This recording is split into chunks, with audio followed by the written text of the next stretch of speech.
Please, কি আছে এর নিচে? তুমি বলছো না কেন? বলো না এর নিচে কি আছে। ঠিক আছে, তুমি বলবে না তো আমি কাল এসে মাটি খুঁড়বো আর দেখে নেবো কি আছে এর নিচে।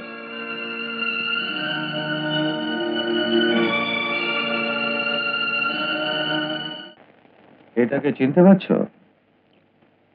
আমি জিজ্ঞেস করছি, এটাকে চিনতে পারছো? এটা গামছা। কার গামছা? জানি না।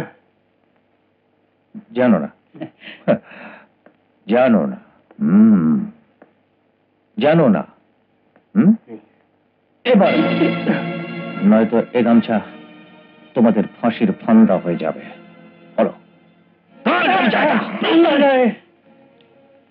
তার মানে প্রাণলালের খুনও তোমরাই করেছো? তাহলে কে করেছে?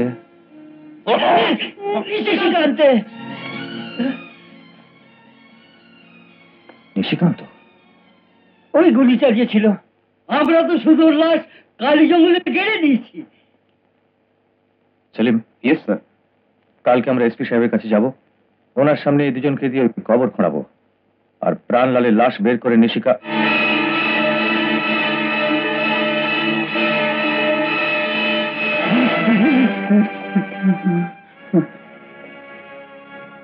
আপনি বাইরে দাঁড়িয়ে কি শুনছিলেন? কি শুনছিলেন? আমরা নাচ ঘরে জন আর কালুকে ধরতে যাচ্ছি, এই খবরটা আপনি নিশিকান্তকে দিয়েছেন। আমরা আব্দুলকে ছেড়ে দেবো, এই খবরটা আপনি নিশিকান্তকে দিয়েছেন। স্যার, এই খবরটা দিয়ে উনি 5,000 টাকাও পেয়েছেন। স্যার, আমায় বিশ্বাস করুন, আমি যা কিছু করেছি আমার ছেলে মেয়েদের জন্য। তোমার নিজের বাচ্চার খেয়াল আছে, কিন্তু একবারও প্রাণলালের বাচ্চাটার খেয়াল হলো না।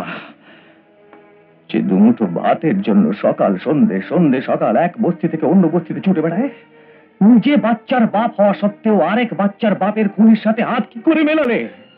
মনুষ্যত্ব আর বিবেক বলে তো কিছু নেই তোমার মধ্যে। তোমার মতো সব ঘুষখোরদের জন্য লোক পুলিশকে ঘৃণা করে। শুধু তোমার মতো লোকেদের জন্য সবাই পুলিশকে দেশের শত্রু মনে করে। It's only you, it's only people like you. যখন তুমি এই পোশাকের ইজ্জত দিতে পারোনি, তখন তোমার এই পোশাক পরবার কোনো অধিকার নেই। সেলিম, এর পোশাক খুলে নিয়ে জন আর কালোর সঙ্গে লকাপে বন্ধ করে দাও। না স্যার, প্লিজ না, আমাকে এত বড় সাজা দেবেন না। সেলিম, পোশাক খুলে নাও। স্যার, স্যার, আমি আমার অপরাধ মানছি স্যার। আমি মানছি যে আমি আমার ডিপার্টমেন্টের সঙ্গে, আমার দেশের সঙ্গে জুচ্চুরি করেছি। গত 15 বছর ধরে আমি এই পোশাকের মান রাখিনি স্যার। স্যার, এই পোশাক আপনি আমার গা থেকে খোলার আগে আমাকে একটা সুযোগ দিন, সির্ফ একটা সুযোগ, যাতে আমি এই পোশাকের মান রাখতে পারি।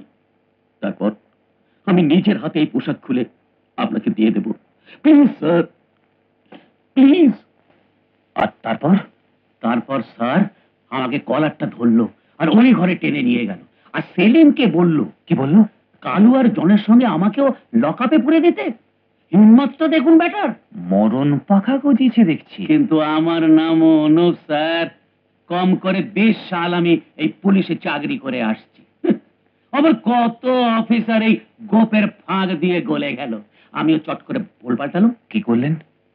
এই দুই চোখে টস টস করে জল ফেলে একটু ভারী গলায় বললাম, আমায় একটা মৌকা দিন, ভালো কাজ করার একটা চান্স, লাস্ট ওয়ান। আর যখনই সেই চান্স পেলাম, তখনই সেই ভালো কাজ করার জন্য আপনার কাছে পৌঁছে গেলাম।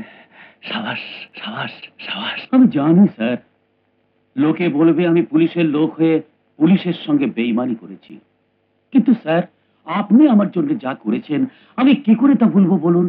আপনি বিপদে আপদে আমার পাশে দাঁড়িয়েছেন, সেই জন্য আজ আমি আপনাকে বাঁচাতে এসেছি।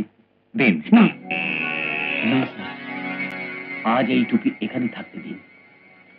আপনি তো জানেন স্যার, জীবনে পয়সা নিয়ে বহু পাপ করেছি। আজ একটা পুণ্যের কাজ বিনা পয়সায় করার সুযোগ দিন। আজকালকার দিনেও আপনার মতো বন্ধু আছে। স্যার, আমি শুনেছি কাল সকালে এসপি সাহেবের সামনে ও প্রাণলালের লাশ বের করবে, আর ফের আপনাকে অ্যারেস্ট। অ্যারেস্ট? অ্যারেস্ট কি করে করতে পারে? আর অ্যারেস্ট করা অত সোজা? পুলিশের প্রমাণ কি আছে যে আমি প্রাঞ্জলকে খুন করেছি? স্যার, আপনি ওই অফিসার কি চিজ জানেন না। হ্যাঁ? আপনার রিভলভারের গুলি এখনো প্রাণলালের লাশেতেই আছে, আর লাশ পাওয়া গেলেই প্রমাণও পাওয়া যাবে।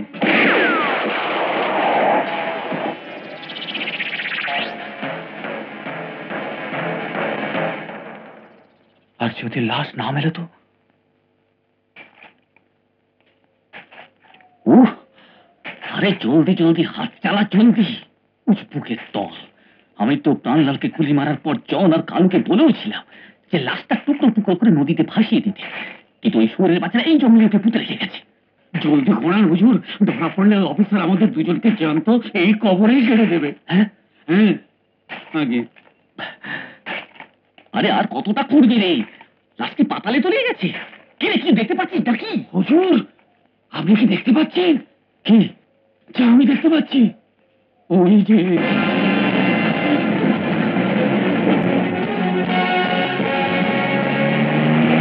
পুলিশ। আরে ওটা তো পুলিশের জিপ। হ্যাঁ, ভাগো ভাগো, সবাই ভাগো। দাঁড়ান।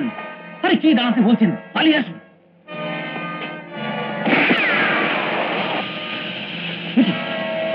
আরে আপনি কি সর্বনাশ করলেন? আপনি টায়ারের উপর গুলি চালালেন। পালাবার চেষ্টা করবেন না, তাহলে দ্বিতীয় গুলি আপনার উপর চালিয়ে দেবো।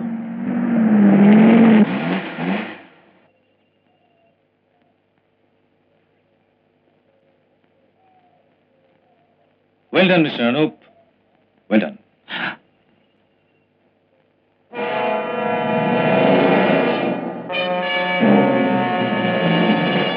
Tape recorder? আগে হ্যাঁ, এই জন্যই আপনাকে বলেছিলাম এই টুপিটা আজ মাথাতেই থাকতে দিন। এতে আছে আপনার কনফেশন। নিমখারাম, এসব আপনি শিখিয়েছিলেন নিশিকান্ত সাহা। এতদিন এই টুপিতে আপনার দেওয়া পাপগুলো ঢেকে রাখতাম, আজ টুপি খুলে পুণ্যের প্রকাশ করতে চাই। অ্যারেস্ট কি করে করতে পারে? অ্যারেস্ট করা অত সোজা? পুলিশের প্রমাণ কি আছে যে আমি প্রাঞ্জলকে খুন করেছি? স্যার, আপনি ওই অফিসার কি চিজ জানেন না। আপনার রিভলভারের গুলি এখনো প্রাণলালের লাশেতেই আছে, আর লাশ পাওয়া গেলেই প্রমাণও পাওয়া যাবে। আর যদি লাশ না মেলে তো? আরে জলদি জলদি হাত চালা, জলদি। আমি তো প্রাণলালকে গুলি মারার পর জন আর কালুকে বলেওছিলাম যে লাশটা টুকরো টুকরো করে নদীতে ভাসিয়ে দিতে, কিন্তু ওই শুয়োরের বাচ্চারা এই জঙ্গলে উঠে পুঁতে রেখে গেছে।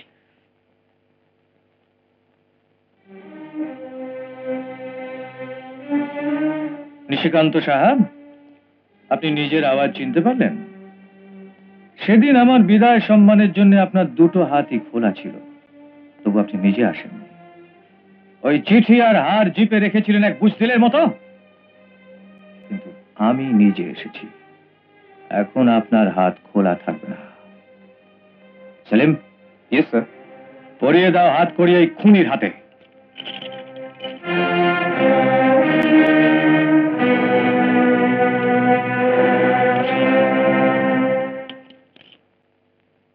আমি আজ এই দেখে খুশি হলাম যে আপনি আপনার কথা রেখেছেন। স্যার, মন তো চাইছে এই পবিত্র হাত নিয়ে মাথায় চড়িয়ে রাখি, কিন্তু স্যার এই দুটো হাতে অনেক নোংরা কাজ করেছি। স্যার, যদি মানুষ এইটুকু বুঝতে পারে যে ভালো কাজ করে এত আনন্দ পাওয়া যায়, তাহলে দুনিয়ায় খারাপ কাজ কেউ করবেই না। এ কি করছেন? আজ তো আপনি এই পোশাকের মান বাড়িয়েছেন। স্যার, যদি সব পুলিশ স্টেশনে আপনার মতো অফিসার থাকে, তো আমার মতো কারাপ্ট অফিসারের ক্যারেক্টার বদলে যাবে স্যার। ক্যারেক্টার তো বদলাতেই হবে অনুপ। যদি আপনি ঘৃণার বদলে জনতার কাছে আদর আর সম্মান চান, তো পুলিশের প্রতিটি সিপাহের সঙ্গে সঙ্গে সরকারের প্রতিটি ছোট বড় অফিসারকে আজকের সবচেয়ে বড় শত্রু রেডটিপিজম, পক্ষপাতিত্ব, রাজনীতির চাপ, ভ্রষ্টাচারের সাথে লড়তে হবে, তাকে চিরকালের মতো খতম করতে হবে। তবেই আমাদের দেশের সরকারের মাথা গৌরবের সাথে উঁচু করতে পারবে।